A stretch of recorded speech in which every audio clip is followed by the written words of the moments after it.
Okay, well, welcome to our part of our Earth Day celebration for the 50-year anniversary of Earth Day. Today we have a great program on sustainable marine fisheries, talking about catch and release, and we have two great dynamic speakers to present to you today. First, we have Angela Collins, who is a SeaGrant agent in Manatee County and covers, I think Angela covers another county too, don't you, Angela? Technically, Hillsborough and Sarasota for fisheries stuff, but I'm based in Manatee County. All right, well, great. So Angela is on the line with us today, and she's going to give the main part of our presentation. And then we have another great SeaGrant agent down in Sarasota County, Armando. Armando, are you on and able to talk to us? Yes, I'm here as well. There Thank you. Is. Okay, so Armando is got lots of great information for us as well. And so we're going to get started. Again, thank you for joining us today. We look forward to seeing you in future presentations. And I'm going to turn it over to Angela to get us started. All right, fantastic. Thank you, Michelle. And thank you everybody for listening today. I'm going to be talking about sustainable marine fisheries, and that is a really big topic. But today we're going to sort of focus on catch and release practices and sort of some of the logic behind it and some of the issues that have surrounded that topic in the past. Michelle did a nice job introducing us, but Armando and I work together very closely as partners. Manatee County and Sarasota County are adjacent here in the Tampa Bay, Sarasota Bay area. So between the two of us, we can hopefully answer any regional stakeholder questions or needs about these fisheries topics. So before I get too far into the presentation, I'd like to just sort of give people a background on SeaGrant. So a lot of folks know what SeaGrant is, but there are many folks who do not. So I just kind of want to give a little quick snippet and background. SeaGrant is actually a program that is funded through at the federal level. We receive funding from NOAA, the National Oceanic and Atmospheric Administration, and there are SeaGrant programs in all of the coastal states within the U.S. So every state that borders an ocean has a SeaGrant program nested within it, and also that also includes the Great Lakes and Puerto Rico. So there are SeaGrant programs throughout the country, and they're typically associated with a university. And then in Florida, we are associated with the University of Florida. So we're nested within UF. And so you can find your local SeaGrant agent at your county offices, your UF IFAS extension offices within your county. So SeaGrant has a very broad spatial coverage and also topical coverage, and they focus on research, education, and extension that enhances coastal resources and also economic opportunities for the citizens in the state of Florida. So everything from sea level rise to healthy fisheries to sustainable aquaculture and environmental literacy, all of these things you can find resources for within your SeaGrant program. So today I'm going to be talking about fisheries. I again am based in Manatee County. So here's my contact information if anyone has any follow-up questions. And also Armando is in Sarasota County, and his contact information is here. So both of us have a broad marine biology background. And so any sorts of ocean topics you might have a question about, please feel free to utilize us as a resource anytime. So let's get right into this. Saltwater fisheries in Florida are a really big deal. Florida is the fishing capital of the world. I'm not just saying that because I love Florida and fishing. It really has been named, given that title in multiple places. So we are the fishing capital of the world, and most of that is based in our abundant saltwater resources that we have in our marine fisheries. The economic impacts that are associated with marine fisheries in the state exceed $7.6 billion, and that's billion with a B, every single year. So a very big economic component to the industry in the state of Florida. The economic impacts are big. So healthy fisheries are an important thing, not just for conservation reasons, but also for the economic implications behind healthy fisheries. In 2016, we sold almost 2 million saltwater recreational fishing licenses, which just sort of goes to show the demand for recreational fishing opportunities in Florida. This is obviously a very highly targeted recreational activity in the state. Recreational marine fisheries support over 100,000 jobs. So a lot of folks depend on recreational marine fisheries as part of the way that they make money. And then our commercial fisheries are not insignificant either. Over 90 million pounds of commercial seafood is landed in the state of Florida every year, and we supply 84% of the U.S. supply of grouper, mullet, stone crab, pink shrimp, and spiny lobster come from the state of Florida. So I just kind of always include this information when I talk about the importance of healthy fisheries, because there are a lot of things that are associated with our healthy fisheries here in the state. So catch and release is something that is done either because the angler has a personal preference that they don't want to catch the fish. They might just be fishing for the pure sport of it and they want to let everything go that they catch. You might also release a fish because it is too small. A lot of species are managed by size and bag and seasonal restrictions. So there are a lot of reasons that an angler might put a fish back into the water. It might be completely protected from harvest. So over here in this picture on the far right, this is a Goliath grouper.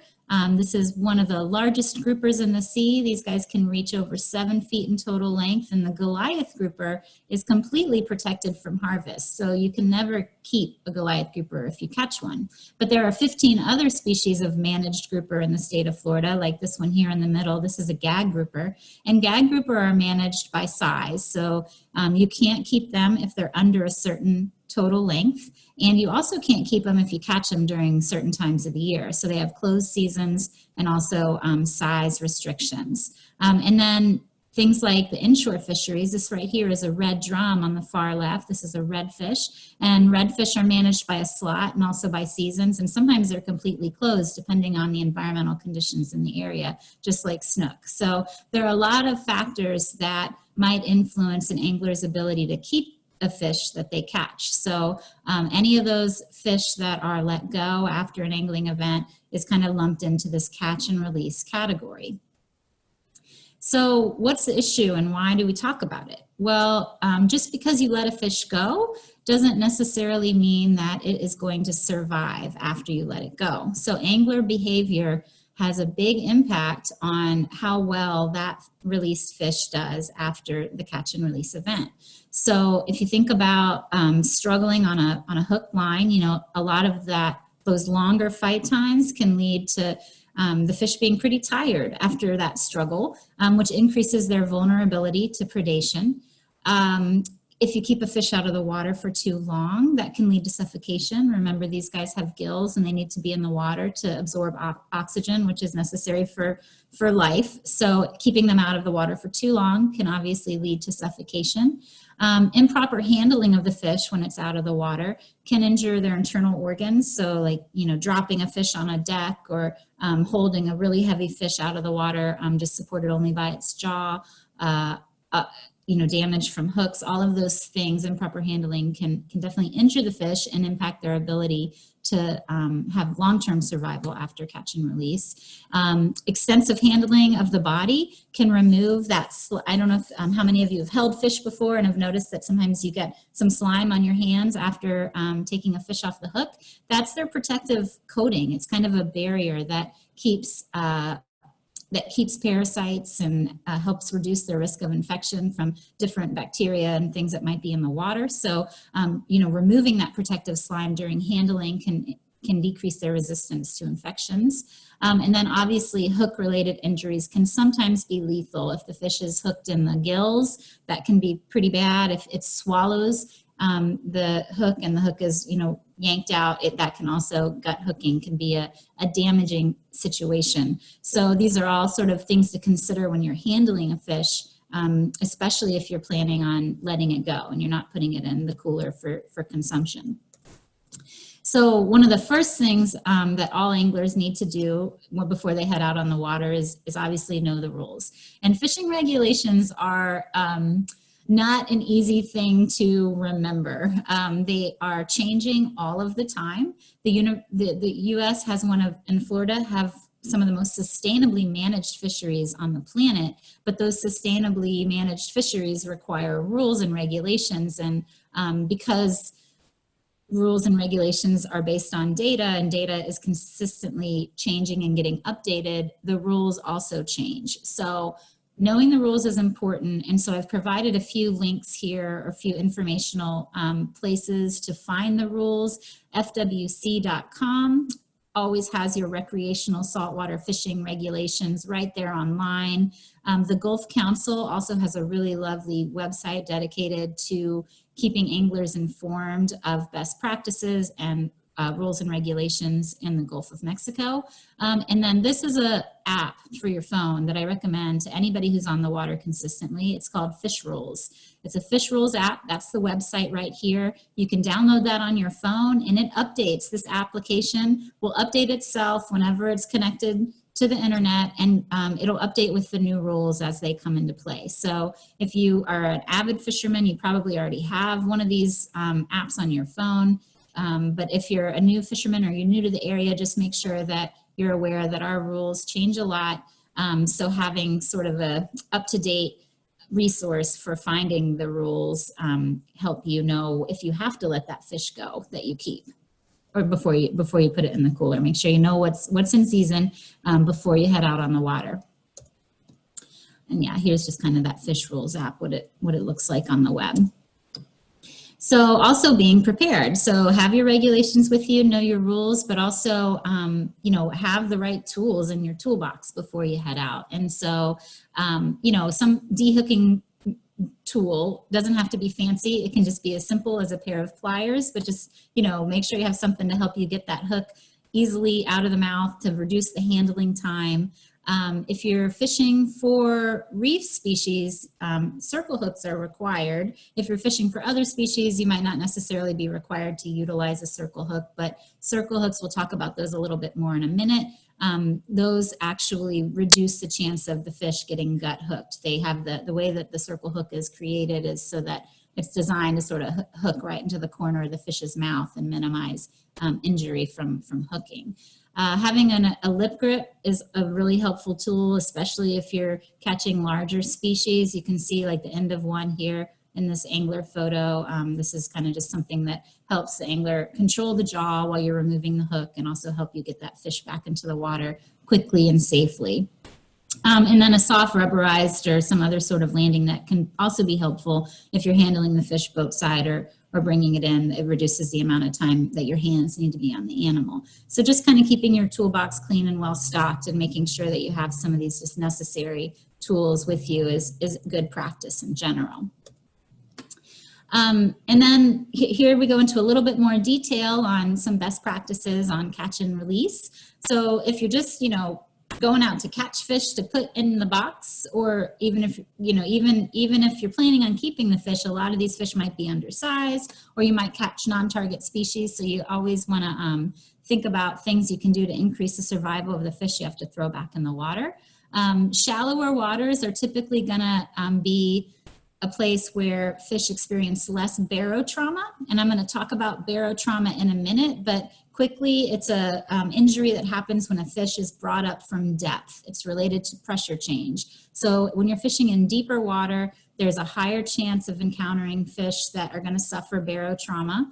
So when you fish in shallower waters, you're probably going to have higher survival rates. Also limiting fight time. So lighter tackle is sometimes maybe more challenging for the angler, but it's not necessarily better for the fish. So you want to limit the fight time. Those long fight times will, physiologically impact the ability of that fish to recover. So if you can have short fight times, that's going to be better.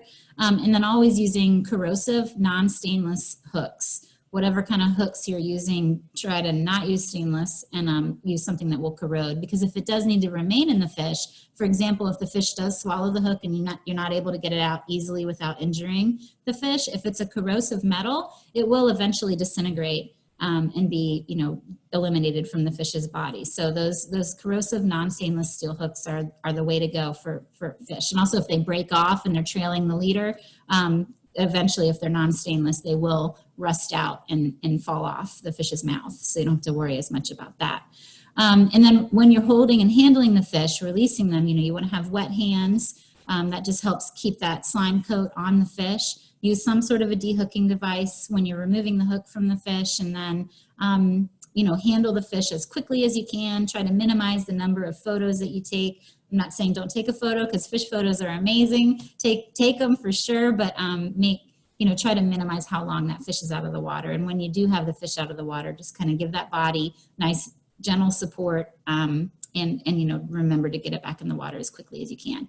And when you're fishing in deeper water, and when I say deeper, think about an atmosphere. An atmosphere is about 30 feet of seawater. So once you get out deeper than 30 feet, you're starting to think about, you might encounter a fish that has barotrauma. I mean, you really see significant barotrauma when you get out past 100, 120 feet, but you can see it even in the shallower water sometimes. So if you're fishing deeper than 30 feet, start thinking about looking at that fish and assessing whether or not it might be suffering from that pressure-related barotrauma, which I'm going to go into detail more about in just a sec.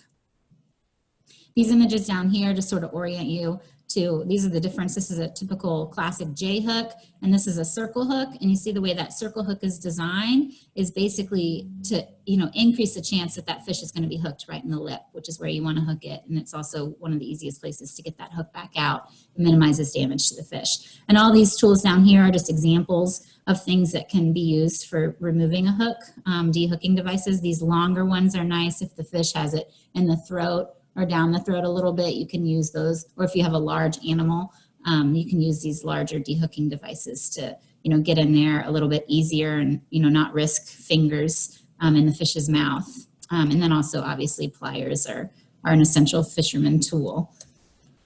So I mentioned barotrauma a few times. It's worth talking about just to sort of orient you to this word and this problem in fishes. So barotrauma is a pressure-related injury that happens, and it's because you're bringing the fish basically from a pressurized system down in that deep water. You're bringing it up to the surface, and when that happens, any gas-filled space in the fish's body, that gas, as you bring it up from depth, is going to expand.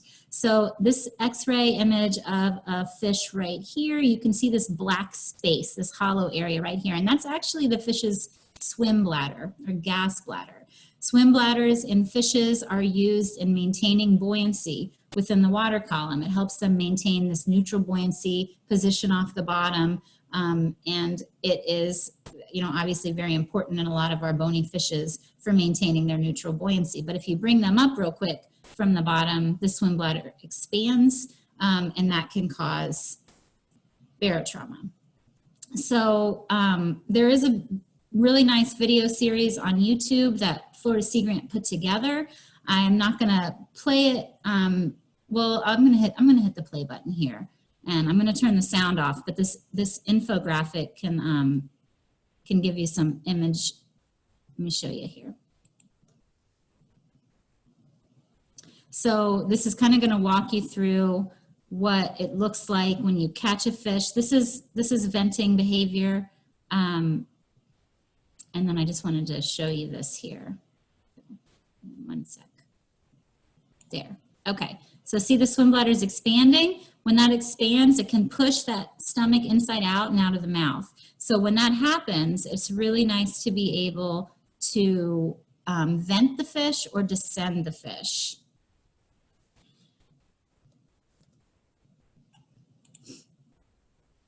So these are just some external signs of barotrauma, what it might look like. So if you catch a fish and you're like, I don't know if it has barotrauma or not, what does that look like? What is that all about? This is, sometimes it's very obvious. So this is a red grouper here, and see how this right here, a lot of people when they catch a fish from deep water and this is coming out of their mouth, they think that that's the swim bladder. but it's actually the stomach turned inside out, because that swim bladder has expanded so much within the body cavity that it's pushed the stomach back out through the mouth.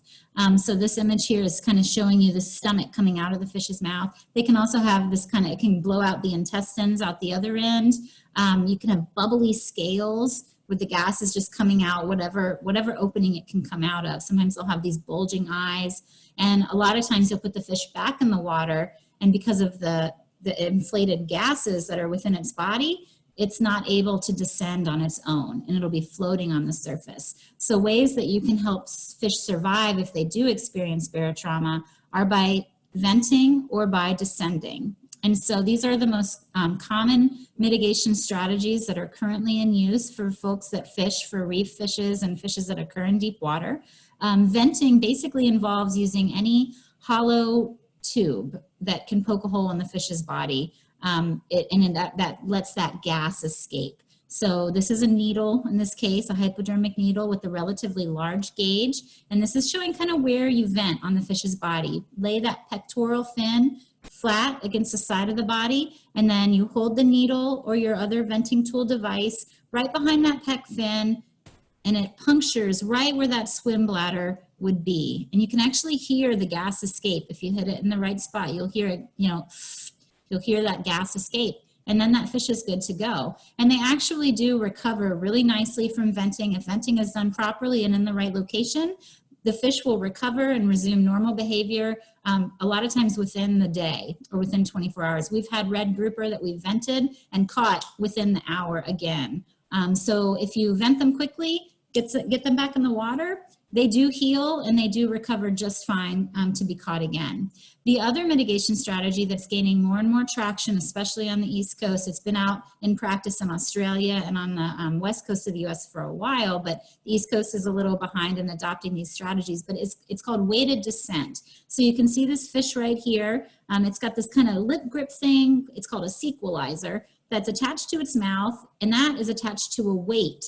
Okay, you can't see the weight in this image, but basically what this is it's attached to a fishing line up at the boat, and then it's attached to the fish here at the mouth, and then there's a weight that dangles below, and that kind of weight just pulls that fish down in the water column. And by simply getting the fish back down to deeper water, they repressurize. So that gas that had expanded at the surface, when it goes down in the water column, the gas kind of gets, smaller, goes the other direction, and allows that fish to maintain its position in the water column once again. It just basically deflates the fish and lets it swim down on its own.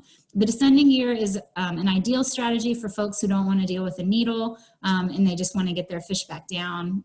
But again, these are things that you really only need to think about if you're fishing in deeper water. So if you're out there fishing for reef species like grouper and snapper, and you're out past like 30, 45 feet, that's when you need to start considering these mitigation strategies.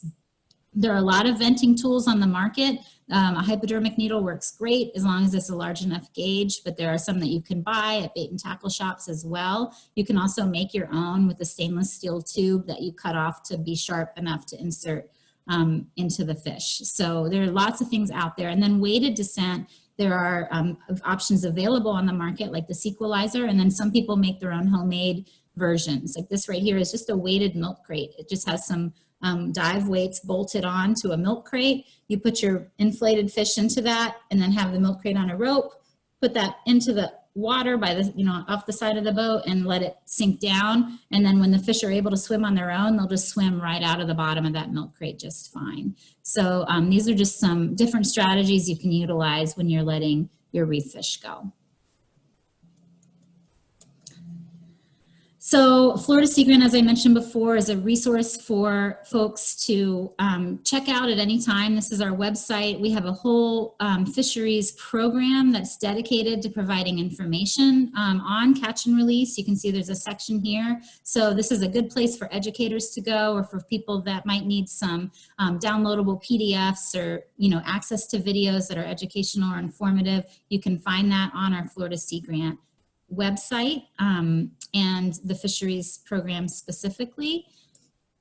we've also got something called a Florida Friendly Fishing Guide training program, which is also on the SeaGrant website. This is a training program that has been designed for fishing guides, but if you're not a fishing guide, you can still take it at a very reduced rate and learn. It's a very extensive 8-module program that provides tons of background information. It's several hours long, and a lot of folks that have taken it have really said that it's increased their ability to feel like they're doing the right thing with the fish that they're handling. So this is just another option out there for folks that want to learn more about fishing friendly practices.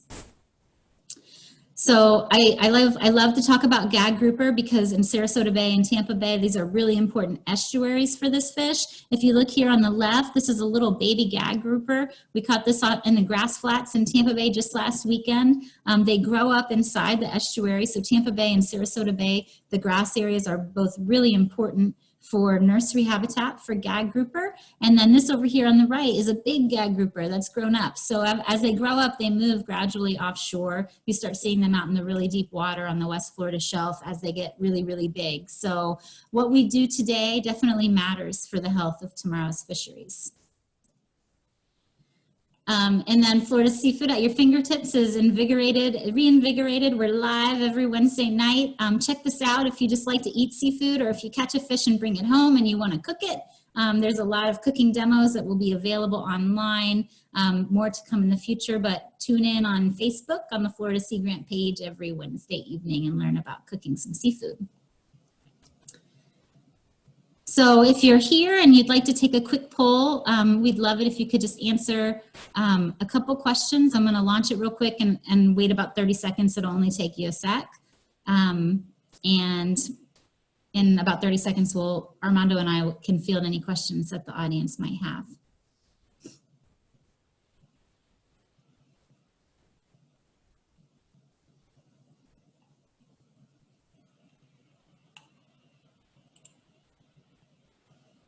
Okay.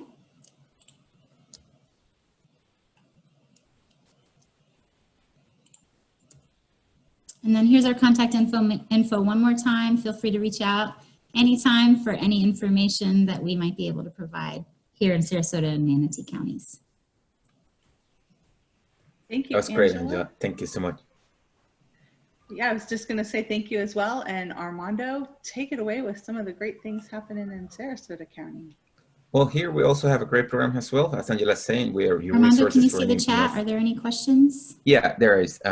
But just to finish yet, so this is my contact information as well. One of the questions is, if a fish that is not in season dies upon release, can I keep it? No. Did you say if it's not in season and it dies on release? Yeah. Yes, correct. Yeah, if it's not legal to keep, even if it's dead, I know it seems like a huge waste, but if you get caught with it in your cooler and it's not in season, it'll be a ticket. So yeah, even if it dies, you have to put it back in the water. Okay. Another question is, I heard that the barbs, if you remove the barb, might help with the catch and release. Is that true? Yeah. A lot of anglers don't want to do that because, it obviously increases the chance that the fish is going to get off the hook. But if you flatten the barb, and that, again, just use your pliers to flatten the barb against the side of the hook, that can make getting the hook out way easier for sure. But it also obviously is going to increase the chance that fish might pop the hook. Right. And the other question is, if a fish do swallow the hook, where's the best spot to cut the hook, to cut the line? So if it swallows the hook, try to get down as close as you can to the knot without like ripping the stomach out. If you have one of those dehooking devices, it's kind of up to the angler and how comfortable they are with those longer dehooking tools, but just try to get as much of that line, get down into the throat as far as you can and then cut it. If you feel like you're going to damage the internal organs of the fish. Because I will tell you that I've caught tons of fish that have been living just fine, and when we've eaten them at home and prepared them, you cut them open and take everything out, they'll have multiple hooks sometimes in their stomach, so it can it shows that they can survive with a hook in their stomach for a while. Obviously, if they have too much fishing gear in their stomachs, they're not going to be able to eat as well as they normally would. But yeah, if you're worried it's going to injure the fish more to get that hook out, leave it in there. And if it's a non-stainless or corrosive metal, it'll eventually dissolve. Great. And just for my own sake, because I do want to tell people, can you tell us how's the best way to hold a fish if you're going to take a picture with a fish? So the best way to hold a fish? Well, okay, so it depends on the, keep it in the water as much as you can, for sure. So for like your big tarpon and some of the like Goliath grouper, for example, some of those are really hard to get in the boat anyway. So if you can hold them by the side, you know, and lean over the gunnels and take your photos that way, that would be ideal. If you're bringing them in the boat, that's totally fine, but try to make sure that the body weight is supported, especially for those larger fish that you're pulling into the boat. Think about that, all that gravity, suddenly they're not supported by the water anymore. So just having your hands wet and then providing some support. If you have that lip grip and have their mouth, you know, gripped with your boga grip or whatever you're using to hold onto the mouth, that can help you control the fish, and it's less likely that the fish is going to slip out of your hands and fall on the deck, because I've seen that happen, you know, tons of times. The fish they're slippery. So if you have some way to maintain control of the fish's head, those lip grips are fantastic. And then your other hand, you want to make sure you get a good fish photo, so you don't want your hand in the way, right? So hold them underneath the abdomen and give them a little bit of body support. Take your photo. Have the sun, you know, in front of you, so the sun's shining on your fish. It makes it look better, and then get them back in the water as quickly as you can. And hold them out really far so they look bigger. Yeah, that's right. Well, I think sort of all the questions we have. I just want to add, you know, that I'm in Sarasota as well. So if you have any questions, and one thing that I want to recommend people is that when you go fishing, check before you go what is in season, what is not. I like to do that for myself and with my family, so we have a reminder of what we can keep or not, and the sizes, because they can change quite a bit as well. For sure, yeah, and have your fish apps, your fish rules app on your phone, and then when you're out on the water, you can just click it open and look for that species, and it'll tell you what the size limit is. It'll tell you if it's open or closed. You can set your phone so that the app knows where you are. So if you're in state waters or federal waters, there's some really good applications out there for your phone, so you can stay up to date. Have fun. Have fun. All right. Well, thank you guys. That was wonderful. Lots of great information. I do want to mention that we have upcoming webinars. We're celebrating the 50 years of Earth Day this year with monthly webinars on sustainability and sustainability topics. Our next one will be June 18th, and we'll be discussing the home environment safety. So lots of interesting information about how to keep your home safe with different cleaning products that you're using, and just all kinds of things. So Nellie Nelson, our extension agent in Manatee County, is going to help host that. We'll have Sarasota represented as well. This is a joint effort between the two offices. So a very nice partnership between Sarasota and Manatee. So again, thank everyone for attending today. We really appreciate it, and we hope to see you back for more of these. These are recorded, and we will be posting them on our YouTube channels. So if you would like to share this information with a friend, please look forward to seeing it either on our YouTube channel or posted in one of our Facebook pages. Both Sarasota and Manatee County are posting these. So we hope that you'll find this and other topics very informational, and feel free to share them with your friends. All right, thanks again, and have a wonderful day.